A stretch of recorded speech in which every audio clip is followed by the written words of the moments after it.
everybody. Welcome to our new podcast. This is our very first one. We are just going to try and bring you some real estate tips, some funny stories, some reality of real estate, bust some myths maybe. And we are also looking to name our podcast because currently it is unnamed with the Giles. So go to our Instagram at @VickyGile_Gile Group or just Gile Group Inc. on Facebook and put your comments there. Let us know what your name ideas are. So that's kind of our goal with this podcast today. And we thought we would start with the best and the worst of 2021. So yeah, I'm looking forward to this. Yeah, it's going to be a lot of fun. The whole podcast thing, I think it should be. Yeah, I hope cool. so. I hope we get to actually bring some value and make people laugh. Exactly. Because God knows there's stories to laugh at. There are, and we definitely, laughing is fun, and it's great. We could use some laughter right now, that's for sure. So, amen. Gosh, the best and worst of 2021. I think from a real estate perspective, probably the best thing of 2021 was interest rates. I mean, they were crazy low. They were low, and it gave buying power to the buyers in a super crazy tough market for a buyer. Great market for a seller, but even for a seller, it's stressful to have. It sounds great, but it's stressful to have 10, 15, 20 offers, and that's not an exaggeration at all, as we well know. Yeah. But the interest rates for the buyers gave them lot more buying power. Yeah, it really helped out because it was on the flip side of it, it was a crazy year for prices. All over the U.S., but especially here in the Portland metro area. Prices were up in the first half of the year, up but 15-18%. But interest rates help at least keep that payment in check. So that was a good thing. That 15 to 18% number gives my heart palpitations because you and I have talked so many times about what it's a good market. But I've been doing this for 16 years. You've been doing this for almost 7. And it's hard for us to wrap our minds around where the prices are going. It's just... I know. You look at some prices now, it's like, wow, really for that? But it is. And it is what it is. And that's what, I was looking this morning. I'm kind of starting to get used to it. You make that sound a little like, ooh, really for that? Well, it's just, but some of it, gosh, square footage is what gets Yes, it is. I mean, you look at that, footage. But I think we're all starting to adjust even to that, because it's like, a 1,200 square foot house used to be in the 2s or 3s, and now it's in the 4s, and it's like, wow. It's crazy. But yeah, I think it's just the new reality. With the median house price bouncing around somewhere between currently in the Portland metro area, 540 to 570. Like it kind of bounces around in that space. Yeah. So that was your best. Yeah, that was my best. Actually, I was thinking, that appreciation. It's kind of a double-edged sword, is what I was when I was thinking about the best and the worst. I stole your thunder. You did. It did. I was going to talk about that. That was all right, fine. Because it was a good thing on one hand, and it was a challenging thing on the other hand. So it was a little bit of both. It was. But I think overall, I think it's good, and it's definitely helped people get in. It's helped people take that appreciation of their house, and they can move on to the next and do other things with it, investments, or do other things with it. Sell. I mean, there's lots of options, lots of options. But it's funny because your best is. I'm sure you have more than one really good story, but your best is numbers. Yeah, of course. Well, that's me. Mine is the Yours feel gonna good. Be people, of course. Yeah, exactly. Mine is the feel good. Mine is the some of them first time home buyers, but others that one first time home buyer story comes to mind for me, but then also someone who went through a hardship, sold their home, had to wait a while, and then we got them into a home, and it was such a celebration and so much fun. I know you're talking about that. Was to awesome. be able to do that. It was awesome. It's just those are the stories that, and I tease you about numbers, but those are those stories that really matter to who we are and what we do. Yeah, they do. Yeah, and I agree. I work with a lot of buyers, and first-time home buyers to me are some of the most rewarding. That's for sure. I had Brandon at the office. We like our repeat people. Oh, too. Of course. Don't get us wrong. No. But those little of course babies, not even in age or years. That's not what we mean. But those little newbies that we get to show and give all the information that we can for them to make those decisions are really the ones that are so close to our hearts. Yeah, indeed.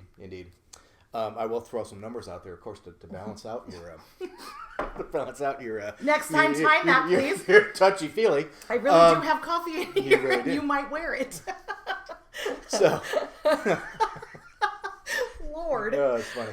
So here are the numbers to balance out that touchy feely. When you look at our clients from last year, about half our sales were repeat clients. Yeah. And when you take that and look at what we call sphere, our sphere, yep, friends, family, all that stuff. Yep.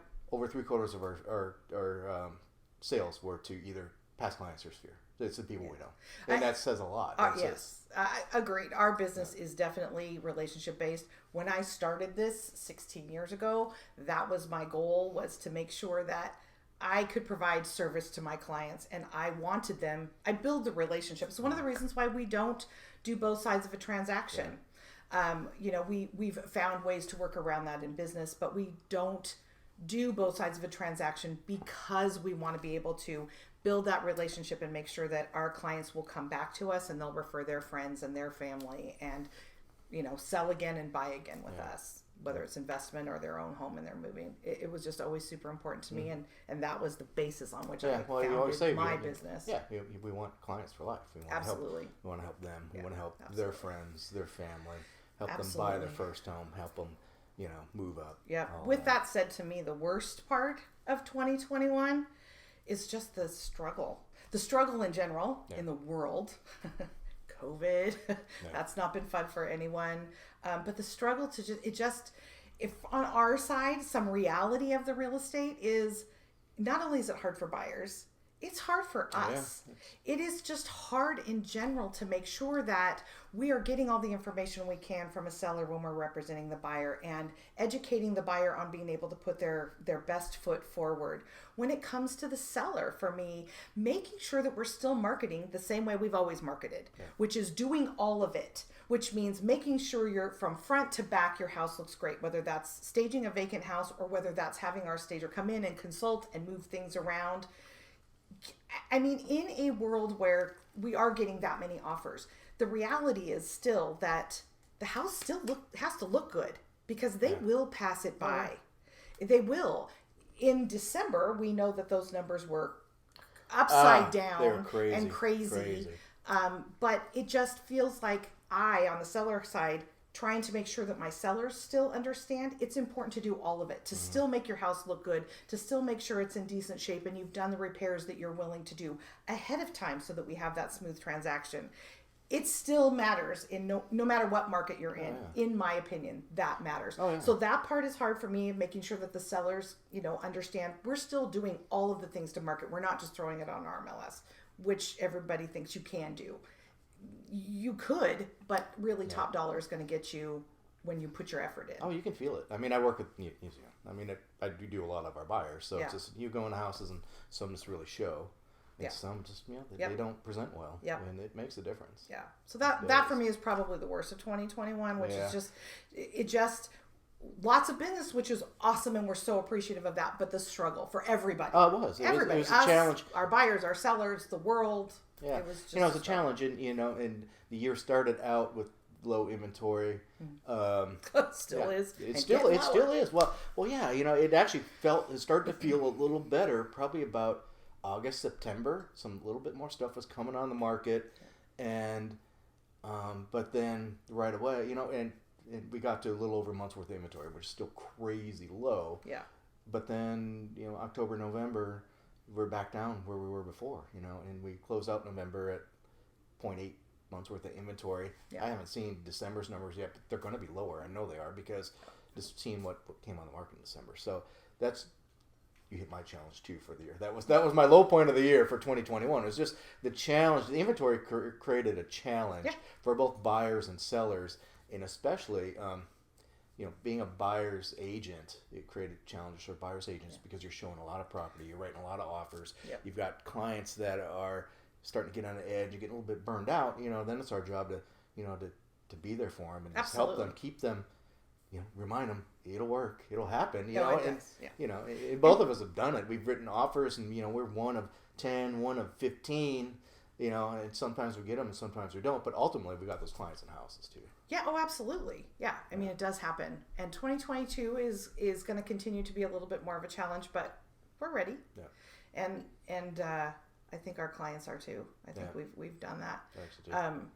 Did you have a feel good story? I do have a feel good story. We did talk about that before. Pretty much we didn't talk before, but we did talk about your I do have a feel good story. You know, obviously, love working with all the clients, but there's one that just it stands out. It was so fun. Sold Norval his first home since 1967.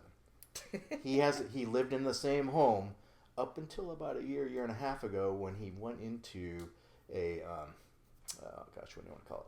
Went into assisted living with his wife. His wife ended up passing, which was difficult for him. But he got his first home since 1967. He wanted to get back out of assisted living, be on his own. He's got a garden. He's got all this stuff. And you never hear that kind of stuff. Oh, I know. It's great. Really, I don't think I've ever heard that. He was so happy about it too because they had a great garden space and all this stuff, raised beds.